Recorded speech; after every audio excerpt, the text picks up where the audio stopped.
Our guest tonight somehow sold $30 million of real estate as a solo agent while spending 3 hours a day at hot yoga. Nikki, did you do that every day or just certain days during the week? No, like 3 or 4 times a week. Okay, that's still pretty good though. I mean, and by the way, guys, so it's like it's 90-minute classes. So I would do like back-to-back classes. So I do like 9:30 to 11, and then 11 to 12:30. I love this, guys. All right, so before we set the timer for 10 minutes, this is how we started a few minutes ago before we went live. No, I love it because this is going to be a very real 10 minutes. This is 10-minute labs. We're going to go deep with the one and only Nikki Klein, and this is Nikki. What markets do you serve? Palm Beach counties, so Boca Raton, Delray Beach, Lake Worth, South Florida. Florida, right? South Florida, all those towns. And so, Nikki, we're going to set a 10-minute timer because I asked her a question, and I'm just going to start with the same question I asked her a minute ago. Can I set my timer? You ready? Sure, go for it. Okay. 10 minutes. Siri, set a timer for 10 minutes. I feel like I'm in the hot seat. I'm like, sweating. There we go. Okay. You can here. Well, here, there you go. There's no hot seat, but this is speaking of hot seat. This is perfect for the hot seat. What do you love? What do you love to do? I love to become a better version of myself every day. So I love doing hot yoga. I love to read and figure out what my patterns are and figure out what my triggers are and really just delve deeply. And so, I mean, I'm fascinated though. You do 3 hours of hot yoga 3-4 days a week. Does that tie into your real estate business, or is it just something you love, or are they totally separate? No, it's totally part of the real estate. For me, it's part of the real estate because it keeps me completely present. You cannot be anything but present when you are on that yoga mat. And so how that translates is it keeps you present in life. And so you don't deal with all the menial things that happen, right? There's no drama. You just stay completely in the moment. So you don't get distracted by the other things that happen. I love it. You're able to complete things faster and more efficiently because you're more focused. I love it. And so, and you made a joke. We were kind of laughing before we started here. You said, I don't know how I sold $30 million of real estate. I don't know how I sold 30 million. We had a pandemic. Isn't that so cool? And by the way, anyone watching, if you have questions, feel free to type in the questions because like that's a wonderful place to be. To go $30 million is a fantastic sales volume for a solo agent, no team, for anybody, frankly.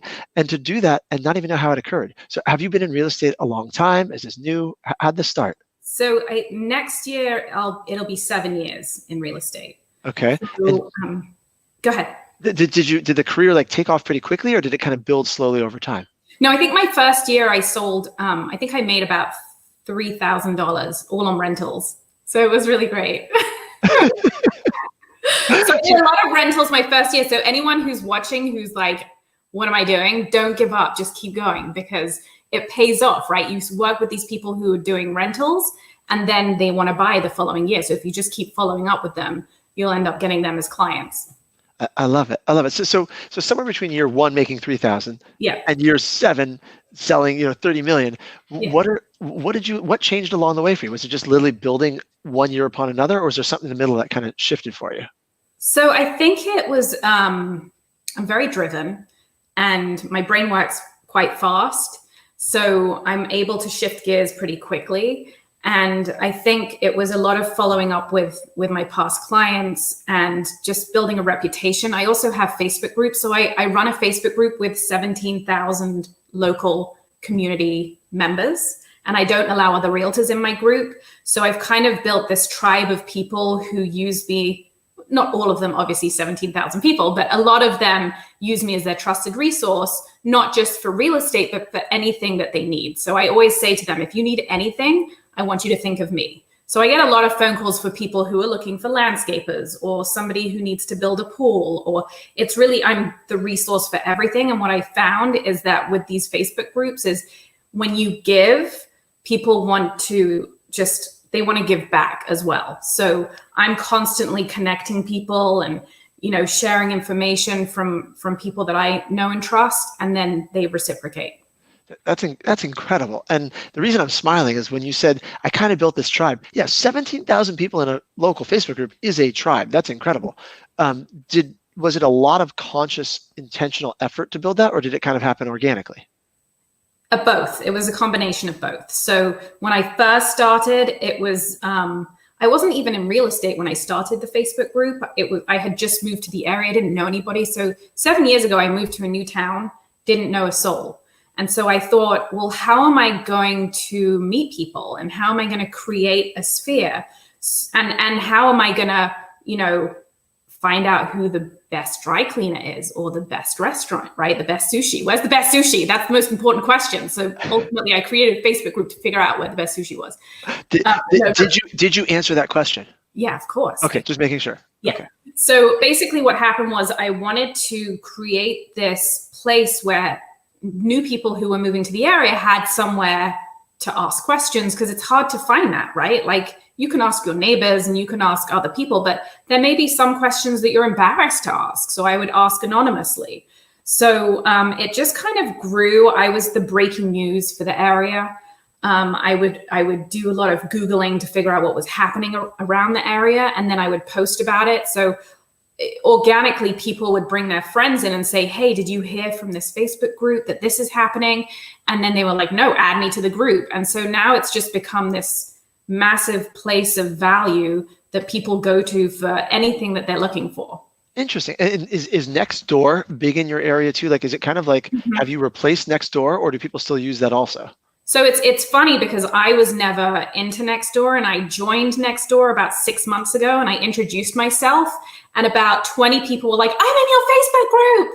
So it was like, okay, so I don't really use Nextdoor, because what I like about the Facebook group is it's super interactive, right? Like, people are constantly engaged in conversation on the Facebook group, which makes it a little more valuable, in my opinion, or for what my people are looking for. You just have that instant gratification. Yeah, I love it. All right, I'm gonna change gears for a minute and go back to yoga, because this is not even directly yoga, but I'm curious. If you're going to like a 90-minute hot yoga class, right, or like this 3-hour practice, that means you don't have a cell phone with you during that time, correct? Correct. So what do you tell all the agents watching? That there's got to be agents that like don't go more than 30 minutes without having their phone, and they go through anxiety without having it. How do you service your clients? How do you create service but leave your phone off the mat? Great question. So this is a piece of advice that I wish I had learned early on, is that I hired an admin later than I should have. And what I do is my admin answers all my phone calls. She's my gatekeeper, because I don't want to answer questions about lockbox numbers, because people don't read the MLS. And I get a lot of people who want to pick my brain, right? Because I do a lot of speaking about Facebook groups and different types of real estate.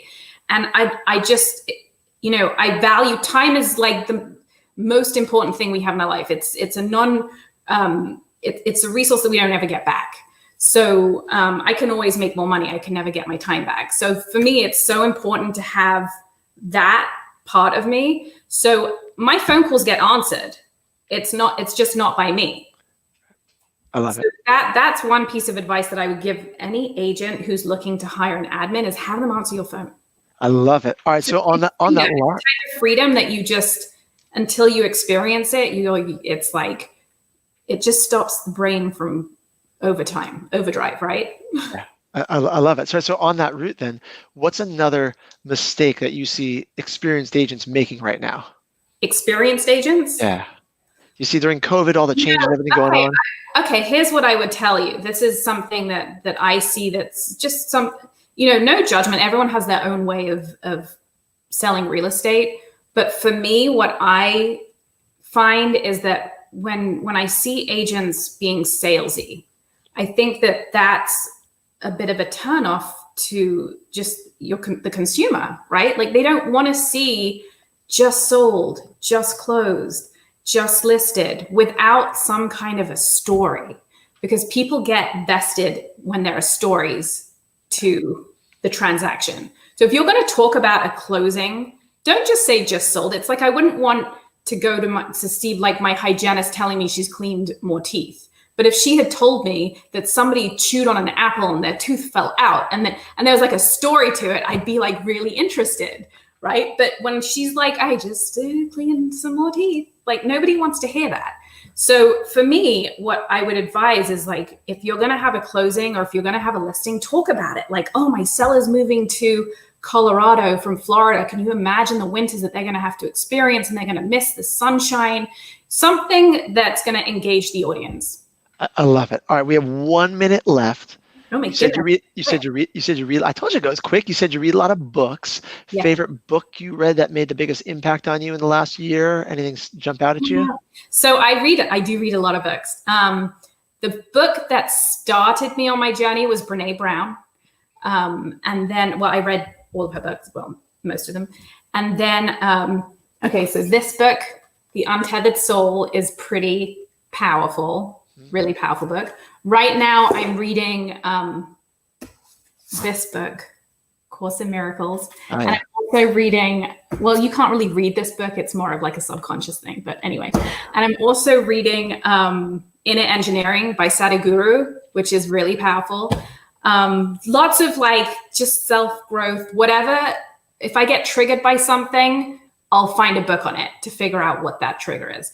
Also, the book Attached is amazing because it really teaches you about relationships and how people respond to different things, different personalities. It like really explains a lot. I love it. That is, you are spot on with our 10-minute timer. Did you say the last book was called Attached? Attached. I've never heard of that one. I'll check it out. I think somebody Brown wrote it, but it's really, it teaches you about the different types of attachments that people have.